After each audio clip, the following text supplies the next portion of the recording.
नमस्कार दर्शक बंधु मो चैनल को मुझे आउ थे स्वागत करुच्ची। एबे तो आप जानी कोरोनार सेकेंड वेव आसी सारा माने जोटा कहते द्वितीय लहरी बहुत भयंकर कुआड़े।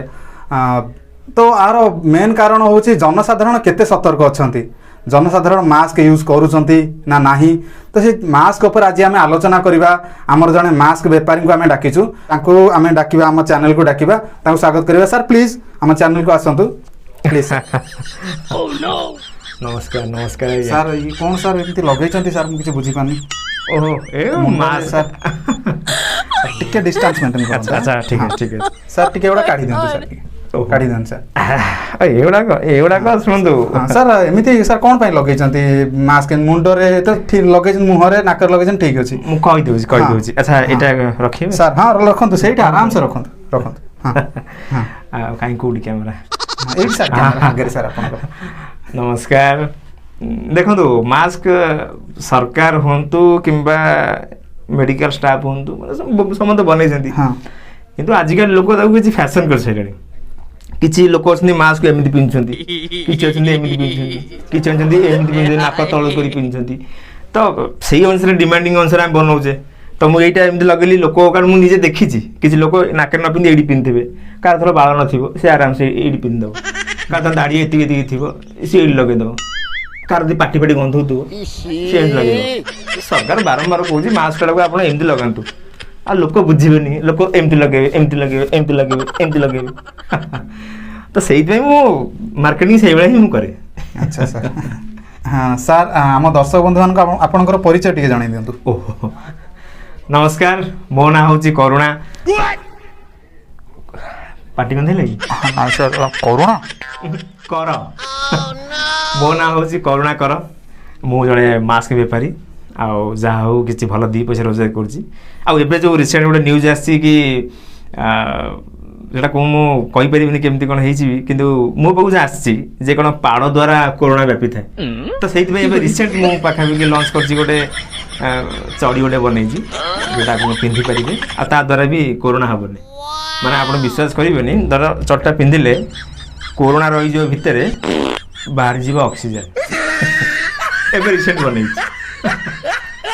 आउ तो रिसेंट जड़े वरिष्ठ लोक कहते कि जदि झाड़ा बस पिचा पेटे पशिज कोरोना। तो यही मान उद्देश्य मुझे बनई जोटा कि ना देती N56। आप विश्वास करेंगे से चलटा एमती पिंधे आप जंघ सन्दार लिखाई करुणा कर PVT LTD आ गोटे ठिपी से साइड में। सर आप पाठ केते पढ़ी? मु आंध्रा मैट्रिक सर से आपनकर प्रगाढ़ ज्ञान। धन्यवाद सर आप ये मास्क बेपार केबेठु स्टार्ट कले? बेपार आज्ञा मुझे स्टार्ट कली 2020 मार्च 12 संध्या 7:35 रे। ठीक मन अछि सर ता पूर्व कौन करथिले? ता पूर्व देखंतु मद काउंटर सामना रे मोर गोटे थिला चाखना तैयारी करथिले। एई मटर ग्रीन मटर मैं देखी थी प्राय ग्रीन मटर हो सोला हो बोटा हो पियाज पके काटरे गोले की दर रे पके दोथली मस्त लागतला। तापर एई बेपार रे बसिली अजस्र पैसा इनकम कली। बहुत बढ़िया लाभ है, बहुत लोकंर भल पाइबा मतलब मिलला। हाँ एबे तो रिसेंटली गोटे मारुति किणी आ गोटे नाली डहड गोटे कौन से बालून ना बलून कि गोटे कार गोटे से किणी आउ बस्ती रे 3टा घर तैयारी करछि बस्ती जगह बड़ा सस्ता कथा। सर एते प्रॉफिट कमेले जे आपण एते प्रॉपर्टी बनै देले।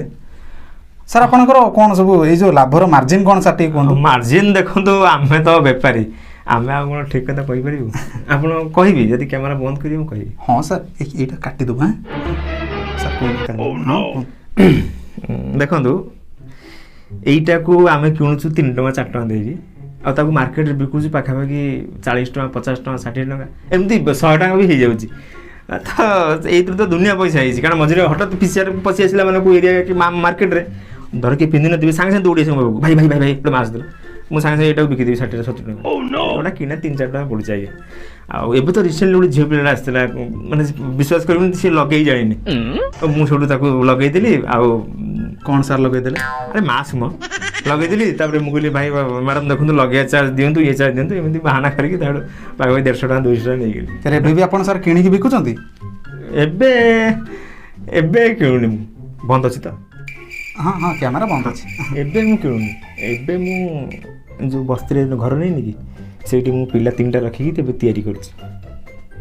ଗୋଟେ ପିଲା ରଖିଛି ଆମର ସେପଟ ଏରିଆରେ ଯେତେକ ଛାତ ଉପରେ ଲୁଗା ଶୁଖୁନି କି ସେ ଯାଉଛି ସେ ଲୁଗା ତକ ନେଇଯାଉଛି ତାକୁ କାଟିକି ବନେଇ ଦେଉଛି। ପ୍ଲିଜ୍ କାହାକୁ କହିବ ସେଇଥିରୁ ତାଙ୍କ ଲାଭ ଆସୁଛି ଅନଲାଇନ୍ ତ। ନାଇଁ ସାର୍ ତ ସେଇ ପିଲାମାନଙ୍କୁ ମୁଁ କ'ଣ କରୁଛି କାମରେ ଲଗେଇଛି ମାସ୍କ ତିଆରି କରୁଛି। ଆଉ ଏବେ ରିସେଣ୍ଟ ଆପଣ କହିଥିଲି ଚଲଟା ବନଉଛି ଆଉ ପ୍ଲିଜ୍ କାଟିଦେବ ଏଗୁଡ଼ା। ହଁ ତ ଅନ୍ ତ ହେଇନି କଟିଯିବ କ'ଣ। ହଁ ହଁ ତାହେଲେ ମୁଁ ଆସିଛି ନା ଆଉ କ'ଣ ପଚାରିବାର ଅଛି? ସାର୍ ଆଉ କିଛି କୋଶ୍ଚିନ୍ ଅଛି ସାର୍ ଟିକେ ରହିଯାଆନ୍ତୁ। ଆଚ୍ଛା ଆଚ୍ଛା ଟିକେ ଜଲ୍ଦି ସାର୍ ଆପଣ ଯେଉଁ ମାସ୍କ ବେପାର କରୁଛନ୍ତି ଆଜ୍ଞା ସାର୍ ଆପଣ GST ଫାଇଲିଂ କରୁଛନ୍ତି? ଏ ଯେଉଁ ଗ୍ୟାସ୍ ଫିଲିଂ ତ ହଁ ଆମର ତ ଅଛି ଟାଙ୍କି 2-3ଟା ଅଛି ବସ୍ତିରେ ଲଗେଇଛି ମୁଁ। ଆରେ ସାର୍ ମୁଁ ପଚାରୁଛି ଟ୍ୟାକ୍ସ ଆପଣ ଗଭର୍ଣ୍ଣମେଣ୍ଟକୁ ଦେଉଛନ୍ତି ନା ନାହିଁ? ନା ଆମ ସେଗୁଡ଼ା କିଏ ଦେଉଛି? ଆମେ କ'ଣ କରୁଛୁ କି ଗଭର୍ଣ୍ଣମେଣ୍ଟକୁ ଟ୍ୟାକ୍ସ ଦେବୁ? କେଉଁ ମାସକୁ 1-1.5 ଲକ୍ଷ ତ ଉଠେଇଲୁ ଇନକମ୍ ହେଇଗଲା ତା ଦେହରେ ଟ୍ୟାକ୍ସ ଦେବି ମୁଁ। ସାର୍ ଆପଣ ଜାଣିଥିବେ ଯେତେବେଳେ N95 ବିକ୍ରି ହେଉଥିଲା ଆଜ୍ଞା ତ ସେଇ ଟାଇମ୍ରେ ଆପଣଙ୍କର କେମିତି କ'ଣ ବେପାର ଚାଲିଥିଲା? ଏଇ ଭାଇ ବିଶ୍ୱାସ କରିବେନି N95 ଯେତେବେଳେ ଥିଲା ସେତେବେଳେ ମାର୍କେଟରେ କିଣିବାକୁ ପଡ଼ୁଥିଲା 350-400 କିନ୍ତୁ ତା ଭିତରେ ମୁଁ ଖେଳ କରିଦେଲି। ମୁଁ ଆମ ପିଲାଙ୍କୁ ନେଇକି ଗୋଟେ ବନେଇଲି ମାସ୍କଟେ ବନେଇଲି ଏଇ ଯେଉଁ ଠିପି ପଡ଼ୁନି କି ରାସ୍ତାରେ। ସାର୍ ସେଟା ଠିପି ନୁହଁ ସାର୍ ସେଟା ସାର୍ ଫିଲ୍ଟର। ଓହୋ ତା ଦେହରେ ଗୋଟେ ଫିଲ୍ଟର ଲାଗିଥାଏ। ଆରେ ସେଇଟା ତାଙ୍କର ନା ଆଉ କିନ୍ତୁ ଆମେ ଠିପି ଲଗାଉଥିଲୁ ନା। ତାହେଲେ ଆପଣଙ୍କର ତାହେଲେ ଅରିଜିନାଲ ନଥିଲା? ନା ନା ସେଇଟା କ୍ୟାମେରା ଆଗରେ ପୁଣି ମୋତେ ଖାଲି ବଦନାମ କରୁଛ। ଅରିଜିନାଲ ଠିପିଟାକୁ କଣା କରିଥିଲି କଣାରେ ଲଗାଉଥିଲି ଲଗେଇ ବନଉଥିଲି ଆଉ ଟିକେ ମାର୍କେଟରେ ଲେଖିଦେଉଥିଲି 95 ତାକୁ 400-500ରେ ବିକିଲି ପ୍ରବଳ ପଇସା ଇନକମ୍ ହେଲା। ତାପରେ এইটাও ভাই কাটি দাও ভাই এইটা কাটি দাও এটা ସାର୍ ଆକୁ ବି କାଟିଦେବି? ମୋ ବେପାର ବୁଡ଼ିଯିବ ଆଜ୍ଞା। ସାର୍ ତାହେଲେ ରଖିବି ସାର୍ କ'ଣ? ରଖିବ ଆଉ କ'ଣ ଯଦି ରଖିବ ତାହେଲେ N56 କୋରୋନା ରହିଯିବ ଅକ୍ସିଜେନ୍ ପଳେଇବ। এইটি ଆପଣ ସାଇଡ଼ରେ ପିନ୍ଧିବେ ଏ ସନ୍ଧିରେ ଲେଖା ହେଇଥିବ କରୁଣାକର PVT LTD ପୁଣି ପଛପଟେ ଠିପି ଲାଗିଥିବ ଆରାମସେ ଅମ୍ଳଜାନ ପଳେଇବ। ଶାଗ ମୁଗ ଖାଇଦେଲେ କି ସାର୍ ଆପଣ କେମିତି ସାର୍ ଜାଣିଲେ?